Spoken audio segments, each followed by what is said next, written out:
Hi అండి, నమస్తే. Welcome back to our channel. ఈ వీడియోలో ప్రెగ్నెన్సీలో హై బీపీ వచ్చింది అని కొందరు చెప్తూ ఉంటే వింటుంటాం కదా.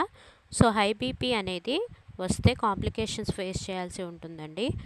అందుకోసం మనకు అలాంటి సిచ్యువేషన్స్ అయితే రాకుండా ఎలాంటి జాగ్రత్తలు తీసుకోవాలి, అదేవిధంగా హై బీపీ ఆల్రెడీ ఉన్న వాళ్ళు కూడా ఎలాంటి జాగ్రత్తలు తీసుకోవాలో ఈ వీడియోలో చూసేద్దాం.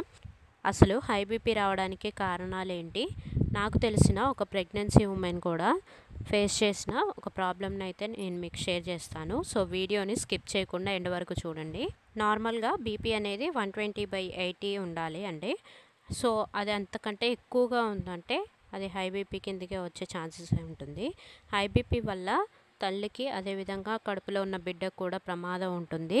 దీనివల్ల గర్భంలో ఉన్న బిడ్డకు ఆక్సిజన్ పోషకాలు అందడం కూడా కష్టమవుతుంది. కాబట్టి అసలు హై బీపీ అనేది ఉండకుండానే చూసుకోవాలి. దీనివల్ల ఇంకొక మెయిన్ ప్రాబ్లం ఏంటంటే 9 నెలల కంటే ముందే పిల్లలు పుట్టడం అలా ఆ విధంగా జరుగుతుంది. అదేవిధంగా ఒకవేళ పుట్టినా కూడా 9 నెలల తర్వాత పుట్టినా కూడా తక్కువ బరువుతో ఉండడం అనేది ఇందులో మెయిన్ కాంప్లికేషన్ అనమాట. ఇంకోటి ఏంటంటే కొన్ని సందర్భాల్లో గర్భస్రావం వంటి సమస్యలు కూడా వచ్చే ప్రమాదం అయితే ఉంటుందండి. హై బీపీ రావడానికి కారణాలు ఏంటంటే ఉండవలసిన బరువు కంటే ఎక్కువగా ఉండడం, అంత ప్రెగ్నెన్సీ కంటే ముందే హై బీపీ వారికి ఉండడం వల్ల కూడా ప్రెగ్నెన్సీ టైంలో హై బీపీ అనేది వచ్చే ఛాన్సెస్ ఉంటాయి. 40 సంవత్సరాల కంటే ఎక్కువ ఉండడం, ఎక్కువ వయసు ఉన్న వాళ్ళు కూడా హై బీపీ అనేది వస్తుంది.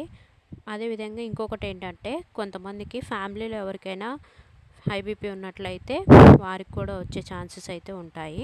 సో హై బీపీ అనేది తగ్గించుకోవడానికి టిప్స్ ఏంటంటే ఎక్కువగా వ్యాయామం చేయాలి, అరటి పండ్లు ఎక్కువగా తింటే మంచిది, వీలైనంత వరకు ప్రశాంతంగా ఉండడానికి ట్రై చేయాలి, ఒత్తిడి అనేది అస్సలు లేకుండా చూసుకోవాలి, జంక్ ఫుడ్స్ అస్సలు తినొద్దు, బయట ఫుడ్, కెఫిన్ ఎక్కువగా ఉండే టీ కాఫీలు ఇవి కూడా తగ్గించేయాలి, పొగ త్రాగడం మద్యం తాగడం వంటివి మాత్రం మానేయాలి కంపల్సరిగా. ఇదైతే అస్సలు మంచిది కాదు. ప్రెగ్నెన్సీ టైంలో మనం సరైన ఆహార వ్యాయామాలతో ఆరోగ్యకరంగా ఉండడానికి ఎక్కువగా ట్రై చేయాలి. ఒకవేళ ఆల్రెడీ మీకు ప్రెగ్నెన్సీ టైంలో హై బీపీ ఉన్నట్లయితే డాక్టర్ని కంపల్సరీగా కన్సల్ట్ అవుతూనే ఉండాలి, వారు చెప్పే జాగ్రత్తలు పాటించాలి. మందులు మాత్రం వేసుకోవడం అస్సలు మర్చిపోవద్దు. నేను చెప్పాను కదా, నాకు తెలిసిన ఒక ప్రెగ్నెన్సీ ఉమెన్ ఫేస్ చేసిన ప్రాబ్లం ఏంటో చెప్తానని. సో తనకు కూడా ప్రెగ్నెన్సీ టైంలో హై బీపీ అనేది వచ్చిందండి. తను మందులు వేసుకోవడం మానేసింది.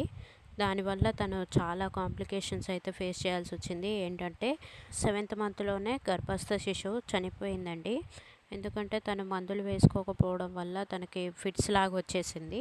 దానివల్ల కడుపులో ఉన్న బిడ్డకి గాలి అందక 7th మంత్లోనే చనిపోయిందండి. సో ఇలాంటి కాంప్లికేషన్స్ ఎదురవ్వకుండా మీరైతే తగిన జాగ్రత్తలు అయితే తీసుకోండి. కంపల్సరీగా డాక్టర్ని కన్సల్ట్ అయ్యి వారు చెప్పే జాగ్రత్తలను అయితే కంపల్సరీగా పాటించాలి. అస్సలు నెగ్లెక్ట్ చేయకూడదండి ప్రెగ్నెన్సీ టైంలో. ఈ వీడియో ద్వారా మీకు హై బీపీ అనేది ప్రెగ్నెన్సీలో ఏ విధంగా ఉంటుంది, మనకి రాకుండా ఎలాంటి జాగ్రత్తలు తీసుకోవాలి అనేది మీకు అర్థమయ్యి ఉంటుందని అనుకుంటున్నాను.